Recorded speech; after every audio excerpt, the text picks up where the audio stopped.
Hello and welcome to another episode of the Arenas podcast, the analysis of and responses to extremist narratives, where we explore the depths of extremist narratives across Europe. I'm your host, Firdaus Alawi, and today we dive into the historical roots and contemporary manifestations of extremism in Spain.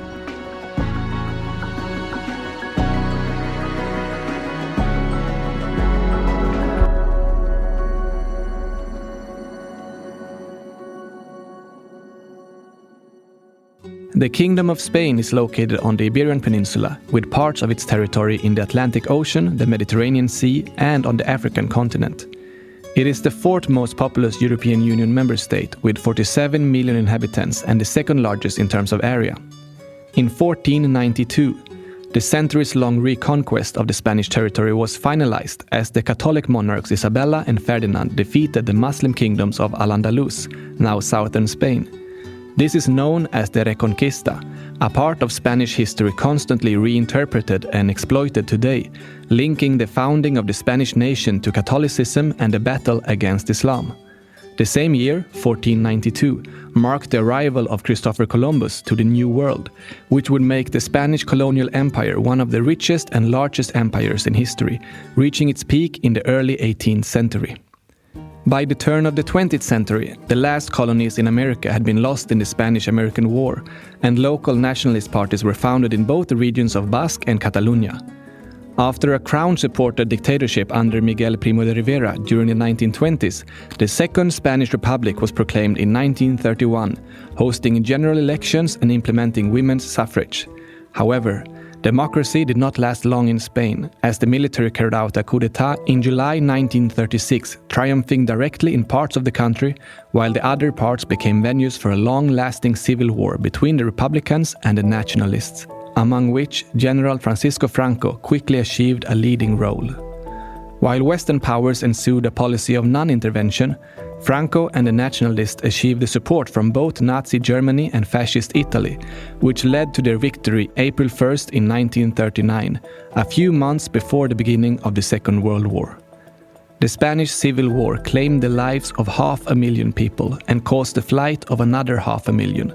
And once the victorious Franco imposed a dictatorship over the whole country, hundreds of thousands were imprisoned in Francoist concentration camps.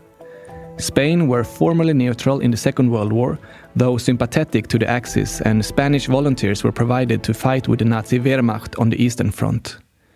The Spanish Falangist, Fete de las Junts, was the only legal party under Franco's dictatorship, and the Francoist ideology is often identified as National Catholicism, as the Catholic Church played a central role.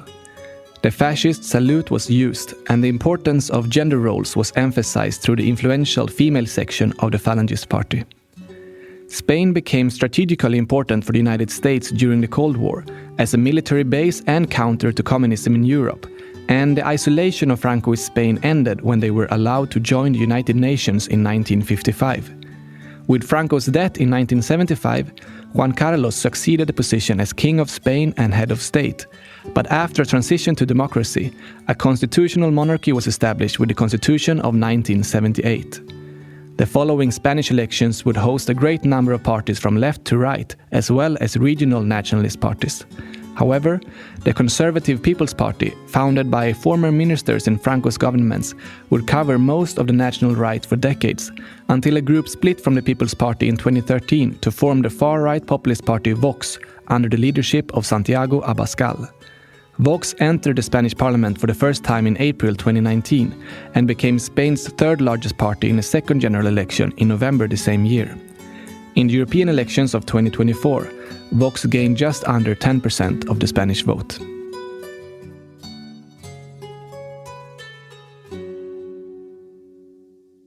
Joining us today, we have two guests, Miguel Ángel del Río and Segi from the Autonomous University of Barcelona. Miguel Ángel is professor, researcher, and historian, and Segi is a humanist researcher and expert in political communication. Hello to both of you. Thank you so much for joining us today. Hello, Firdaus. Thank you for inviting us. Thank you, Firdaus, for the invitation. It's a pleasure to participate in this podcast. Thank you. The pleasure is mine. So, we're going to go straight into it. The first topic I would like to cover are meta-narratives and antagonism. Can you explain to us what is a meta-narrative and what is the role of antagonism? So this is a very important and complex question. So thank you for bringing this up. And before introducing a meta-narrative, it's very important to contextualize narratives that are one level behind this meta-narrative concept, and we can really understand one without talking about the other. So whenever any citizen really expresses a political sentiment or opinion about any event that occurs in our society, a narrative about that particular event is being created. Of course, political groups or civil associations may have a longer reach and can make their narratives arrive to more people. But really, every citizen, just by making, just by making a tweet about something is helping to create a certain narrative. Obviously, we can find very different narratives when analyzing a particular context. One narrative, maybe about anti-feminism, other about anti-immigration, other about security, other about the impossibility of younger generations to access the housing market, and so on. Narratives really are almost limitless and not limited to the political scene. We can find narrative in really any social situation, really. But sometimes we can group these different, small, and in theory, heterogenic narrative under the same common framework, and that would conform a meta-narrative. It's like all these smaller and different narratives are fighting for a common goal, whichever that goal may be. And in order to explain better the role of antagonism, let me introduce first two examples of meta-narratives. And also, before I forget, it's really important to clarify that several meta-narratives can coexist in the same country and period of time. So it's normal that we find more than one in the same place. With that being said, the two meta-narratives that I want to introduce would be the one we know as anti-Spain, and the other one would be the anti-Catalonia. Of course, we can find other examples in recent Spanish political history. For example, most Spanish people will know very well the Movimiento 15M that eventually led to the creation of the political party Podemos that put a bit of spice into Spanish political situation, right? And with this and by using these examples that are on opposite sides of the political spectrum, like Podemos has nothing to do with Vox and their anti-Spain and anti-nation meta-narrative, what I want to say is that every side really of a culture war will eventually develop a form of meta-narrative if it wants to prevail. So then, what is the particular role of antagonism? So, well, something that I believe it's really relevant to mention now is to note the importance of Laclau's work in order to understand this political and narratological process. I can leave this episode without at least mentioning Laclau. I won't go really deep into it, but I need to mention Laclau because it's absolutely fundamental for this. So, in order for all these heterogenic groups to come together, remember we talked about the misogynistic group with anti-immigration groups that apparently have nothing to do with each other. So in order for all these heterogenic groups to come together, the creation of a common enemy is absolutely fundamental and necessary. Laclau defines something he calls the chain of equivalence. I don't want to extend myself, as I said, explaining Laclau's work, but I do want to give some key characteristics. For example, the importance of defining a we as a collective that will create an identity for the group, for a determined group, to help homogenize an otherwise heterogeneous group. I already just mentioned the other key characteristic before, that being, of course, the definition of an antagonistic frontier that will help all these heterogeneous groups come together to fight against the common enemy. Forming the chain of equivalence between groups with their own smaller narrative. Antagonism is therefore absolutely necessary to build a meta-narrative. You need an enemy for all these groups to come together. So in the end, and I will finish with a concrete example to help summarize everything I just said. What is the relation between a conspiracy theories group talking about, chemtrails and vaccines, and a misogynistic one talking about how bad women are and how they are trying to destroy straight white men?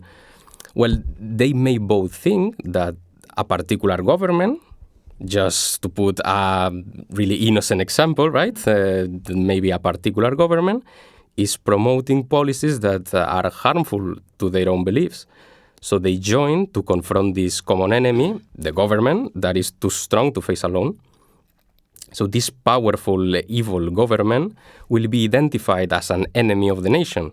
And they will probably be called something like traitors, or they will say that it is not a legitimate government. Mm-hmm. And the ones fighting against them, so all the groups that join together, thanks to this meta-narrative, a lot of times will probably call themselves something like patriots. I'm sure a lot of our listeners will have heard about these concepts of traitors, patriots, enemies of the nation, etc.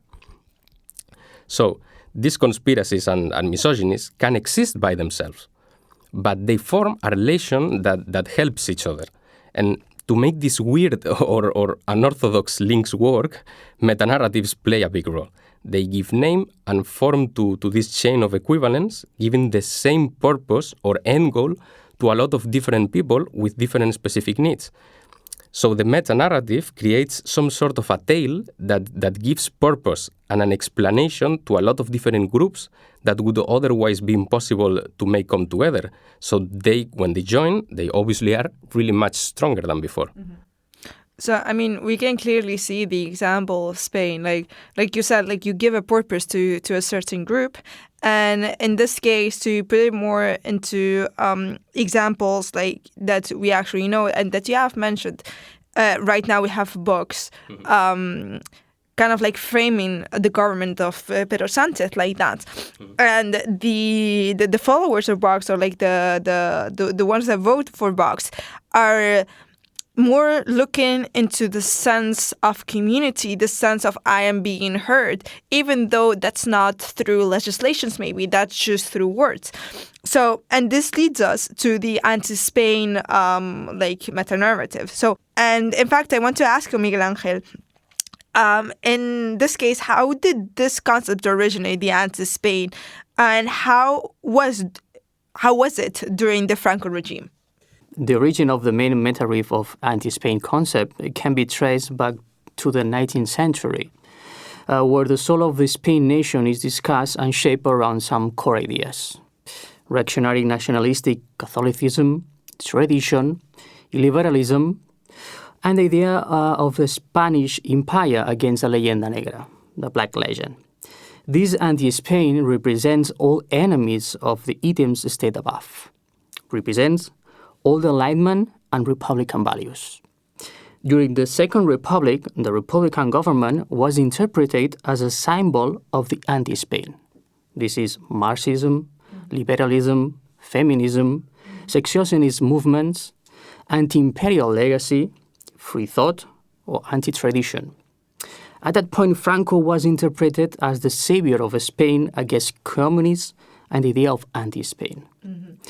During Franco regime, the main idea was that Spanish nation was clearly linked to the Catholicism and its imperial era, interpreting the conquest of America as a continuation of the Reconquista. This idea was linked to the idea or concept of Hispanidad, elaborated by Ramiro de Maeztu.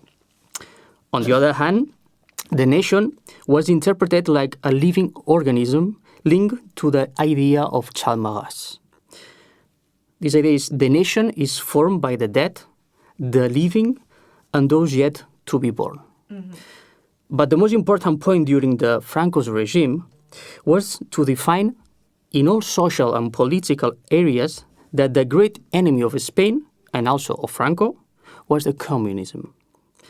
After Franco's death and the transition to the democracy, the concept of anti-Spain was persisted in some political discourses often used by conservative sectors to discredit those who question certain visions of Spanish identity.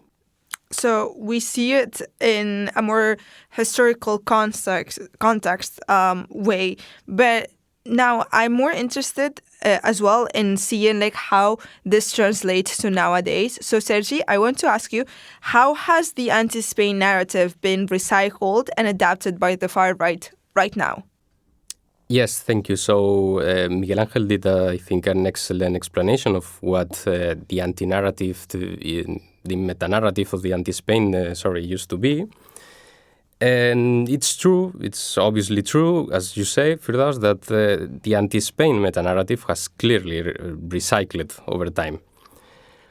Obviously, these extremist narratives have the flexibility to adapt to the specific historical context. So the form of the meta-narrative may change, but the underlying ideologies are basically the same, really. A great example of recycling is what in Spain we called lona del odio, which would translate to something like the poster of hate. In this poster, that was literally, and I mean literally, as large as a building facade, we could see a lot. Oh, and by the way, it was part of a Vox campaign. We could see a lot of the symbols, like the ones Miguel Ángel just told you about, the communist badge, for example, the Catalan independentist flag was also there, the female gender symbol with a fist, but also some others, like the 2030 agenda, for example. Mm-hmm. So more symbols that would represent the enemies of the nation, so basically the anti-Spain. And those symbols were being thrown to a bin. And of course, had to be, the hand that was throwing everything to the bin had a Spanish flag. Mm-hmm. Because, well, as I mentioned in the first question I was answering, they identify themselves as patriots and the only true Spaniards, right? The other ones are not part of the nation, are not real Spaniards, are probably traitors, or they will be deemed something like that. So the slogan for that poster was Decide lo que importa, which would translate to decide what matters.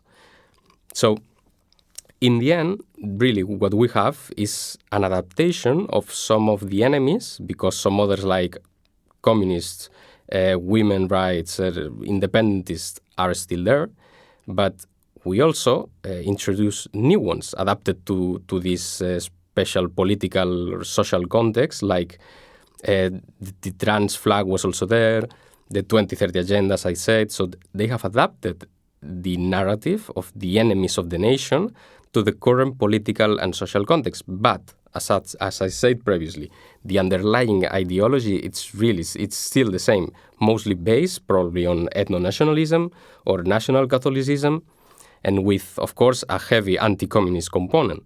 And when I say anti-communist component, I understand communism not only as an economical stance, but also as a cultural project. This is really important for the far right and for Vox too, obviously, but also for some parts of Partido Popular that it's radicalizing quite a lot more since this rise of Vox. So for these groups, cultural Marxism is everything related to what we know as woke culture, including, let's say, multiculturalism, cancel culture, and these elements that represent a mortal threat to the nation and a peril to traditional moral European values and their own country identity. Related to identity, we can also find that the idea that was accepted of anyone that lives and works in the country is a citizen is disappearing. Miguel Ángel said and introduced this concept of the living nation. Because now it is not enough with living and working in that country to be part of it. You also need to fit in with a really, really strict cultural standard to be considered part of it and authentically national, which obviously can lead and leads to discrimination, social inequality, and can be translated into more serious social problems. In Spain, it's starting to happen, but of course, this is a European problem. This is a global problem, in fact. We can see it in Italy, we can see it in France, we can see it everywhere, basically. So by playing with this idea of the nation, identitarian movement, these identitarian ethno-nationalist movements, are allowed to grow and bring to the front page elements or ideas like anti-globalism and giving wings to really dangerous conspiracy theories like the white cleansing, in which these hidden globalist elites, these hidden behind the curtains globalist elites that remembers us to also the interwar period, right? And are trying to eliminate the white man and substitute it by other ethnicities and so on, right? So this recycling can also be seen when talking about, for example, the gender topic, when Vox talks about feminism representing a direct attack upon the traditional society and moral values, or when they describe gender ideology as a threat to the natural order of things, that it's really linked with national Catholicism too. Mm-hmm. So what they really manage with this is to create a narrative describing what they call this fall of Europe. Usually these narratives, including the anti-Spain, of course, that are talking about, that we're talking about here, follow a common pattern. This pattern would be to present a glorious past by using historical revisionism, of course. Then they describe a decadent present using all these arguments that I just mentioned about the gender ideology and conspiracy theories and all that. And finally, to make a promise of a hopeful future if you support them. So basically, glorious past, decadent present, hopeful future. A quick example would be something like, things were great, now everything is falling apart because of our enemies, but we can save the nation if you support us in the destruction of our enemies. So in the anti-Spain, it's really easy to see when you analyze the trivialization of fascism in the Vox discourses and how they tried to sell how much better things were back in the day, playing with this really, really, really effective nostalgia effect and how the Spanish true nation is disappearing because of a traitor government. So to wrap it up, yes, we can see an evolution of the anti-Spain meta-narrative, and it has adapted really well to the current context. But at the same time, we can see that in the end, the underlying ideologies are still basically the same as of that of the past. Yeah, definitely. And when you talk about creating this narrative, creating this section of the population that relates to an us, right? So like it automatically makes an us and them. So they're quite obvious with it. But even if they were not, like it would be so, autopilot to like create this like two segments of society, like we are better, like we are trying to bring back our history or like our culture and our nation. So this, in relation to other meta-narratives, I want to still like stick with the anti-Spain meta-narrative. What about the tensions between anti-Spain and anti-Catalonia? How do these antagonistic narratives feed off each other and contribute to the radicalization of both Spanish and Catalan nationalism? Yes, this is a really interesting question, really interesting idea.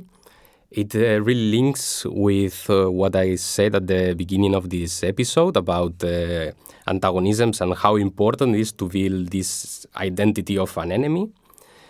So they are basically mandatory for a meta-narrative to be created. And I introduced in the first question two antagonistic meta-narratives, as you say in the question, the anti-Spain and the anti-Catalonia. So these two meta-narratives try to define who is a true Spaniard and who is a true Catalan and who is not. And for the anti-Spain meta-narrative, the Catalan independentist movement is a mortal enemy that can endanger the integrity of the nation. And for the anti-Catalonia meta-narrative, the Spanish state is colonizing their territories and they must be fought out. So, considering that they both coexist in the same social context, because remember, we can find multiple meta-narratives in the same context, and that they conform antagonistic political projects, they need each other in order to succeed. They form a symbiotic relation in which one feeds off the other, as you said. The Catalan meta-narrative manages to unite a lot of heterogenic groups from right political parties and left political parties in order to fight against this common enemy crystallized as the Spanish oppression and the Spanish state. And the Spanish meta-narrative, on the other hand, fights against the separatists that want to destroy their great nation. So basically, the more radicalized one group becomes, the more the other will follow. So there is always this constant feeding between this meta-narrative. The paradox here, of course, is that they are mortal enemies, but at the same time, they beneficiate one from the other. And ultimately, they need each other to thrive and grow and bring more people to their side until their numbers are big enough to construct a political hegemony based on the construction of a specific national identity. So in the end, both meta-narratives are really big tales that give purpose to a lot of people. In this case, the fight against a common enemy. And if this common enemy does not exist, it's almost impossible to construct such a tale. People say always, right, that like the best movies are the ones that have the best villains.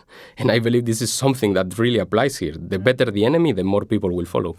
Yeah, and I like how you said that they need each other. Like their existence is based on each other. So like if one disappears, the other doesn't make sense, and vice versa.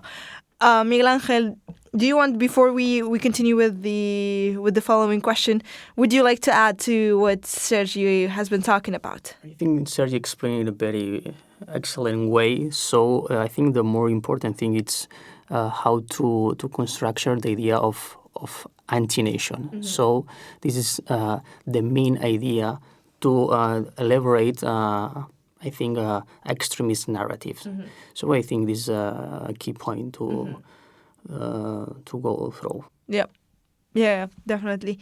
And lastly, before wrapping up the episode, I want to talk about the similarities between extremism or extremist narratives in Spain and other European countries, such as anti-communism, cultural wars, and gender ideology. How do these common threads contribute to the broader landscape of extremism in Europe? Okay.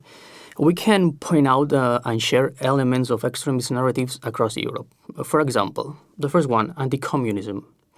In 2024, the term communism has significantly expanded to include not only an economic position, but also a wide range of progressive ideas.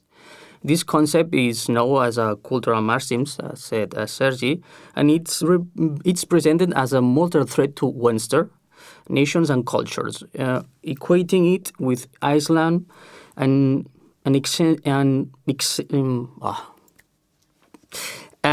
existential enemy.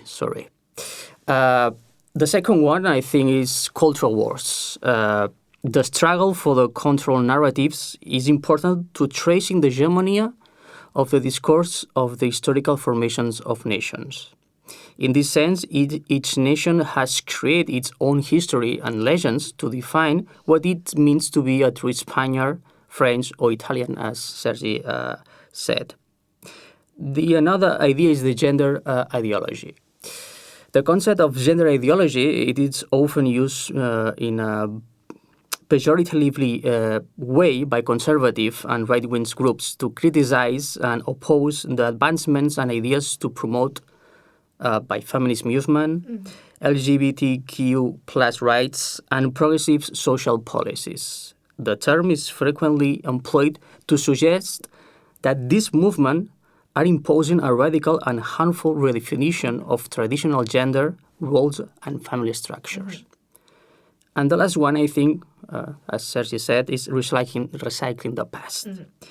Here we can point out the concept of, another time, of anti-nation and the uses and abuses of history, as we explained over the term of anti-Spain. Here the meta-narrative of anti-Spain existed before Francoism. Mm-hmm. Now it's being recycled, but the core is the same. We must fight for traditional Spanish nationalist values. The main idea that the end of the nation began with the values of the French Revolution. Many of these narratives are linked to the struggle against new theories, liberalism, socialism, and the French Revolution. So maybe we should explore how much the historical roots of the extremist narratives are consequences of or reaction to the French Revolution and the Enlightenment. Mm-hmm. No, absolutely. That makes so much sense. And it's what you are mentioning, that when ideology or like one idea leads to another, and like in the end we can keep going back to like much more than like just stopping at Franco, for example. Sergi, would you like to add to what Miguel Ángel was saying? I think he summarized it really, really great. We are facing an international movement for sure, and it's really important to point out the points in common between all these groups across countries, because international tides are really important for the movement to grow and to gain strength. So it's really important to keep an eye out. Recently we had the Europa Viva meeting that Vox made, and we could see like most of extremist leaders, not only from Europe but also Argentina and representative of Trump from the United States. So it's really, really, really important to keep an eye out and track what these extremist narratives are, what are they saying, what are they selling to the people, and how they give purpose and why are they growing, why they are so effective. We need to understand them, even though we may not like them. We need to understand them in order to fight it. Yeah, I wouldn't have said it any better. So with that, you basically summarized the whole episode. So we're going to leave it here. But thank you so much to both for this conversation. Like I always say, we could easily make this a 2-episode discussion, but we will end it here for now. Thank you for being here. And thank you for our listeners for tuning in this episode, and we will see you in the next one. Bye. This podcast is part of the Arenas project, funded by the European Union Horizon Programme, under the Framework Programme for Research and Innovation, 2021 to 2027. Speaker voice, Gabriel Ball.